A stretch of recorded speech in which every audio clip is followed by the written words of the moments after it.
అదే మా తప్పు చెప్తున్నా కదా, అదే మేము చేసిన తప్పదే ఇప్పుడు దాకా.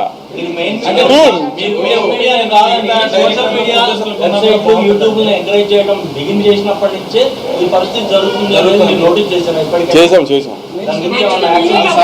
మీరే తీసుకున్నారు, మళ్ళీ మీరే ఇంటర్వ్యూలు ఇస్తారు వాళ్ళకి. ఇంటర్వ్యూలు ఎవరు ఇస్తున్నారు ఎవరికి?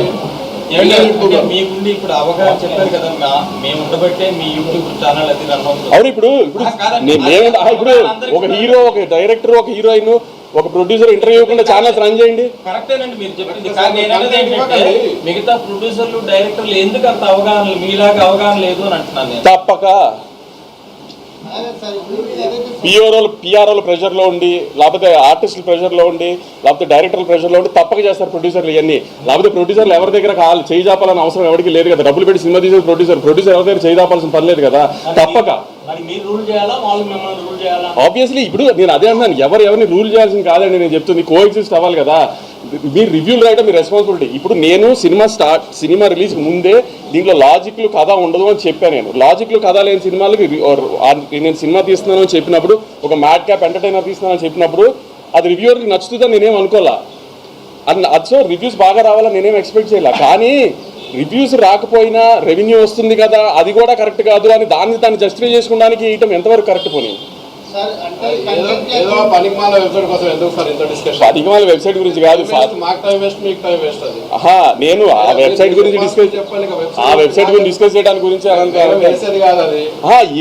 ఇప్పుడు అంత కుళ్ళుపోతాను ఉడికిపోతాను ఎందుకు? ఇప్పుడు నువ్వు నీ జడ్జ్మెంట్ రైట్ అని ప్రూవ్ చేసుకోవాల్సిన అవసరం ఏంటి జనానికి? నీ రివ్యూస్ జనమైన సినిమా చూడరు కదా. నీ రివ్యూ డిసైడ్ చేశానని జనం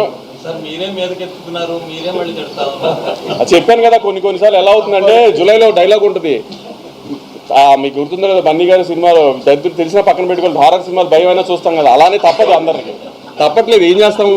కానీ అలానే మరీగా అసలు దాన్ని ఎక్స్ప్లోయిట్ చేయడానికి ట్రై చేయకూడదు కదా ప్రతిదానికి. మీకు అంతగా మా మీద పగుంటే దమ్ముంటే మానిపారేయండి, బ్యాన్ చేయండి. ఇప్పుడు నేను ఇంత కామెంట్ చేశాను కదా, నా సినిమాలు బ్యాన్ చేయండి, నా సినిమా ఆర్టికల్స్ రాయకండి, నా దగ్గర యాడ్ తీసుకోకండి, నా సినిమాలు రివ్యూ రాయకండి, చూసుకోండి, నాకేం అవసరంలా. మీరు మానేయండి, మమ్మల్ని బ్యాన్ చేయండి, చూస్తా నేను. నా సినిమా నేను ఓపెన్గా చెప్తున్నా, నా సినిమా బ్యాన్ చేయండి, నా ఆర్టికల్స్ రాయకండి, నా సినిమా ఆర్టికల్స్, నా సినిమా రివ్యూ రాయకండి. నేను ఎలా ప్రమోట్ చేసుకోవాలి సినిమా నేను ప్రమోట్ చేసుకుంటా. మీరు వెబ్సైట్ ప్రమోట్ చేస్తేనే సినిమాలు ఆడట్లేదు కదా. అది నా ఒక్క డెసిషన్ కాదు కదా, ఇది నా సినిమాల గురించి కాబట్టి నేను చెప్పా.